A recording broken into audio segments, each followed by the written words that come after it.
Professor Mohammad Khalid मेरा नाम है। आज हम प्रॉब्लम कर रहे हैं चैप्टर 8 HR के फिज़िक्स का। प्रॉब्लम नंबर है 103। इसकी स्टेटमेंट पढ़ते हैं, फिर मैं आपको समझाता हूँ। A sprinter who weighs 670 newton runs first 7.0 metre of race in 1.6 second starting from rest and accelerating uniformly. What are the sprinter speed? Part A. What is kinetic energy at the end of 1.6 second? What average power does the sprinter generate during its 1.6 interval in the time interval? Simple problem है कि sprinter athlete वो running start करता है, rest start from rest, यानी उसकी initial velocity 0 है। और फिर बताया गया है कि एक्सेलरेट यूनिफॉर्मली, उसका एक्सेलरेशन कांस्टेंट है। और जब एक्सेलरेशन कांस्टेंट होता है तो हम काइनेमैटिक्स की इक्वेशन यूज़ कर सकते हैं कि काइनेमैटिक्स की इक्वेशन होती है कांस्टेंट एक्सेलरेशन के लिए। फिर दे रखा है कि उसने जो डिस्टेंस ट्रैवल किया है कांस्टेंट एक्सेलरेशन के साथ रेस्ट स्टार्ट करते हुए, उसका जो डिस्टेंस ट्रैवल्ड है वो 7.0 मीटर है। कितने टाइम में? 1.6 सेकेंड में। तो हमने 3 चीज़ें फाइंड करनी है। एक तो स्पीड 1.6 सेकेंड के बाद, फिर उस इंस्टेंट पे उसकी काइनेटिक एनर्जी, और फिर एवरेज पावर जो उसने जनरेट की है रनिंग प्रोसेस के दौरान, एवरेज पावर जनरेट की, वो फाइंड आउट करनी है। तो इस दी गई इंफॉर्मेशन से VI 0 है, D 7 है, T 1.6 है।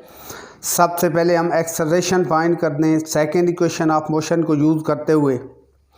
तो ये S = VIT plus half AT square. VI तो 0 है, हाफ AT की वैल्यू 1.6 का स्क्वायर है, और ये 7 है। तो यहाँ से आप ये कैलकुलेशन करते हैं कैलकुलेटर से, तो A की वैल्यू आती है 5.46 मीटर पर सेकेंड स्क्वायर। स्टार्ट से रेस्ट करते हुए वो यूनिफॉर्मली एक्सेलरेट होता है, और टाइम T = 1.6 सेकेंड के बाद उसका ये एक्सेलरेशन हो जाता है।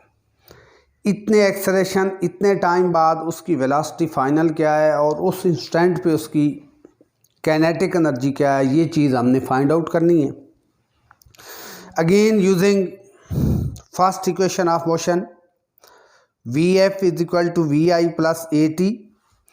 VF फाइनल वेलोसिटी फाइंड करनी है, इनिशियल वेलोसिटी 0 है, A की वैल्यू फाइंड कर चुके हैं 5.46 और टाइम 1.6। इसको मल्टीप्लाई किया तो फाइनल वेलोसिटी हमारे पास अप्रॉक्सीमेटली आ रही 8.73 मीटर पर सेकेंड। अब इस वेलोसिटी पे काइनेटिक एनर्जी क्या है? काइनेटिक एनर्जी होती हाफ mv स्क्वायर, यानी VF स्क्वायर मैंने लिखा है यहाँ पे। फाइनल वेलोसिटी इंस्टेंट, इस इंस्टेंट ऑफ टाइम पे फाइनल वेलोसिटी, यहाँ पे काइनेटिक एनर्जी हमने फाइंड आउट करनी है। तो हमें मैथ्स रिक्वायर्ड है। इसका वेट दे रखा है, W = mg वेट होता है। यहाँ से हम m ईजिली फाइंड आउट कर सकते हैं। m = W/g 670/9.8, तो मैथ्स की वैल्यू आती है 68.3 kg।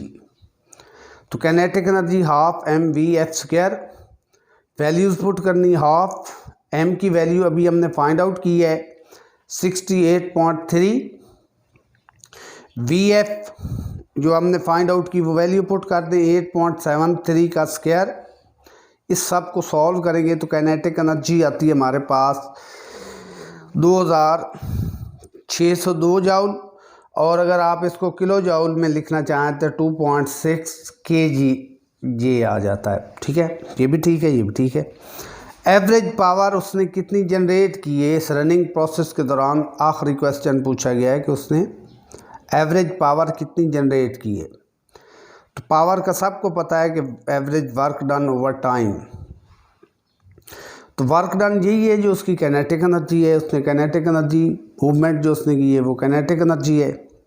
ठीक है, उसी यही वर्क डन है। इसी काइनेटिक एनर्जी को टाइम कितने में उसने काइनेटिक एनर्जी गेन की उस पर डिवाइड कर देते हैं, तो काइनेटिक एनर्जी है 2602 और टाइम 1.6 है। इसको सॉल्व करेंगे तो हमारे पास आएगा 1626 वाट। और अगर आप इसको किलो वाट में लिखना चाहते हैं तो 1.6 kW किलो वाट में लिख सकते हैं। Thank you very much.